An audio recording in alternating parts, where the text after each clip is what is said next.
Hey y'all, Jamie here, proud 55-year-old trans woman from New Orleans. So, where last I left off, well, I was on a Greyhound bus with one of my best friends, Terry, her boyfriend, Tony, and we were headed back to New Orleans, y'all. So, we make it to El Paso. And in El Paso, we go into the restaurant, right? And it's like 7 o'clock in the morning, okay? So, just so you know, like, for the backstory a little bit, when I started HRT at 14, well, that was 14. Guess when I started puberty? 12. My voice cracked at 13. I started getting whiskers at 12 and 13.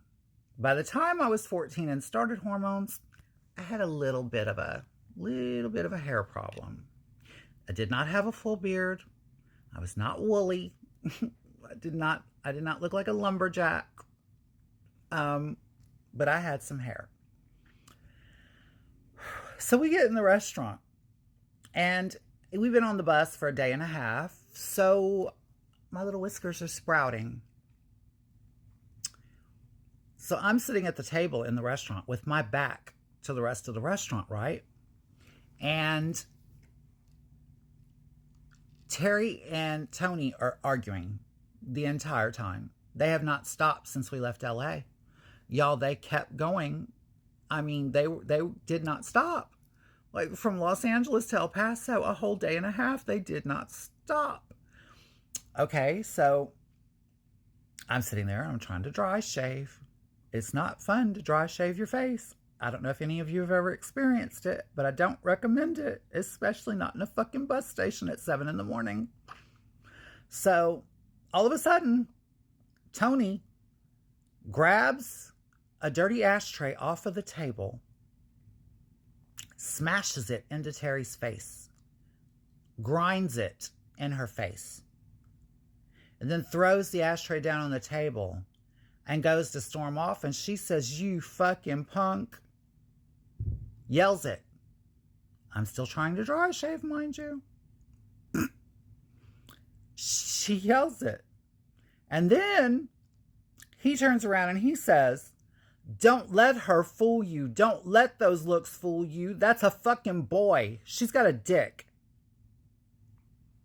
I wanted the ground to open up and fucking swallow me right there.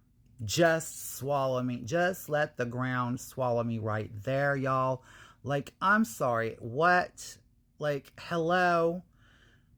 And so Terry gets up and she yells back in the restaurant, "Well, who the fuck was sucking this boy's dick last night?" Y'all, at that point, literally, the blood had drained from my face. The blood had drained from my face, literally. I was so horrified. Then they started fist fighting in the middle of the restaurant. They had to be asked by the Greyhound officials to calm down or they were not going to be allowed back on the bus. This continued all the way back to New Orleans. So we get back to New Orleans, and guess who we find? We find my dear friend Angel. Girl, y'all, Angel had disappeared, okay? Like when I was 17 going on 18, and now I'm 19 in the story. And we didn't know where she was this entire time. We had no idea where Angel was, okay? She had been in prison in Angola Penitentiary in Louisiana for a crime called crime against nature. And I've talked about that crime on this channel before, and I'm going to talk about it again. It's any act that is any sexual act in the state of Louisiana that is not male, female, missionary position, vaginal intercourse. Anything that's not that is a state felony. So, Louisiana ladies, want to give your husband a little for his birthday? Felony. But you'll never get arrested for it unless you're trans, because they use it as a law to discriminate against us. And that's where she was for 18 months. She was in prison. So she finds us, y'all, and we all go, and me, her, Terry, Tony, we all get a hotel room, and it's out on Tulane Avenue. It's out on Tulane Avenue, and we get in the room, and they start arguing again. And I have just absolutely had my fill by this point, and then I started fighting with Terry. And when I started fighting with Terry, that's all she wrote. Angel tried to get in the middle of us. I grabbed Terry's clothes and started throwing her clothes in the bathtub. And they were like, what the fuck are you doing? And I said, I'm going to burn everything the fucking bitch owns, because I was that mad at the moment. Like, I had listened to them for almost 3 days on this bus, y'all. I was over it. My patience was gone. My patience was gone. And Terry pushed me. Angel threw me on the bed.